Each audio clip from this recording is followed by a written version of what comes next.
10 p.m. Eastern Standard Time.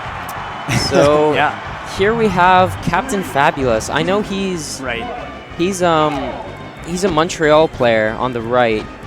You can see him. He's probably the Falcon. And then we've got Stream. Oh my goodness, Captain Fabulous starts this off really well. I'm sorry, we can't see the top of the stream actually, so we don't know who the second person is. It's kind of hard to see it. But he is a Ness main, and he's having a problem. There we go. Thank you. Yeah, GUMBOLAYA. GUMBOLAYA. Well, you gotta always love the Ness mains, right? You don't. Oh, I mean, Fyro's a legend. Fyro for sure. Nangoku. Oh, that was a nice kill. Nice. Yeah, Captain Fabulous up a stock right now, but you have to keep in mind he is Falcon. Falcon's one of the more fragile characters for Ness. In terms of the top tiers, I think Fyro likes this matchup. I would say, like, as opposed to Kirby or Pika as an example. Right. This is probably Ness's best top tier matchup. Right. Maybe someone like Fox or something, but anyway. Right. It's okay, but it's certainly not great. Ness is not a fantastic character. Fabulous he's pushing a lot of buttons. He's definitely. Yeah, he's one of the more technical players in Montreal. So it's always great to see him show us what he's got up here on stage. So you see him a fair amount. Then. Right, I see him a good amount. He drove a big Canada carpool down yesterday with 14 hours for him. So he's dedicated to this game. We did the 10-hour. It was not so great. Oh man. But yeah, 14. That's like a whole nother beast. Yeah. To be honest. So Fab's up. Gosh. You'll notice Captain Fabulous goes for a lot of flash. He's well known for that. He'll go for Falcon kick edge guards. He'll go for, as you see here, nice replay. The juicy Falcon punch. That's actually pretty good against Ness because Ness's double jump, at the beginning of it, he'll stay in place. He won't gain any vertical. Right. He actually goes down just a slight bit. So exactly. Yeah. He pauses in the air, and it makes Ness's recovery really difficult. Oh my God, we have a complete character change to. Right. So Fabulous is going DK. Fabulous also has a DK. I'm not sure if I like this switch. GUMBOLAYA. So I think what happened there is GUMBOLAYA wanted to switch to Mario, and Fabulous was like, "I'm switching to DK," and he's like, "Okay, fine, then I'll stick with Ness." Right. So. Yeah. I mean, this is certainly tougher for DK. Right. Oh, he didn't do the turnaround. Yeah. You have to charge your punch to turn around there. It only takes two frames, so it really is. Yeah. I'm sure Captain Fabulous can do it. I'm sure he could have gone for a dunk there. Oh, he went for the delayed dunk. Yeah.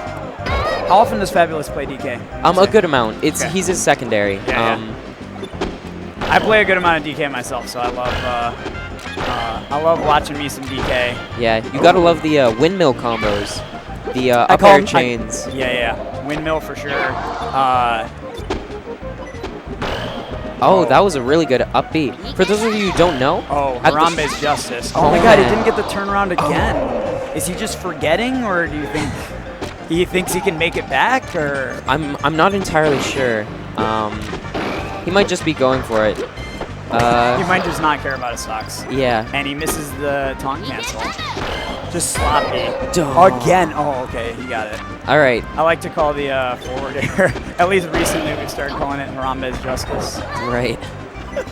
So, a lot of top-level DKs that you'll see mostly in Japan, they'll like to poke a lot with the up B if the opponent's in the air. They'll get underneath, jump into them, and up B. It's really good in all versions of the game. If you get a back throw on like Fox, on Ness, on other DKs, you can just go out there and up B like right away and pretty much kill their recovery. Exactly, yeah. DK has several frames of invincibility at the beginning of it too, as well as like a really high hitting hitbox. Very safe. It's got terrible vertical recovery from it, but like the horizontal recovery is amazing. So right. We saw a little dance there from Fabulous, pounding his chest as he won that. But overall, pretty dominant set from Captain Fabulous. Yeah, definitely. I mean, you mentioned it. He likes the style of it. Likes to feel flashy. That may have been his round 1, it may have been his round 2, but he was definitely like comfortable enough to just go kind of all in on the flash, if you will. So Right.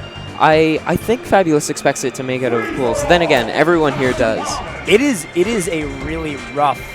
I mean, everybody's here. It's there's 300 people. This is the biggest Smash 64 tournament of all time. Of all time. And there's a lot of really, really good people here.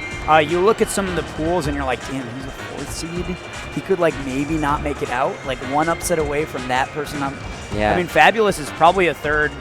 Honestly, he's probably a 4th seed, so he's probably expected to make it out. He might even be as low as a 5th, to be honest. This tournament is just so stacked. So stacked. And there's and because the scene is getting so much bigger, like there's hidden killers everywhere. For sure, yeah. I mean, just personally, like I'm from Indiana, we have a kind of like a growing young scene, and like we have a lot of guys who like we definitely really like their matchups to get out of pools, and they definitely aren't seeded to do so. Right. So it's one of those things that like, okay, if we have those guys, then who else has those kind of guys? And like it just the depth at N64 tournament.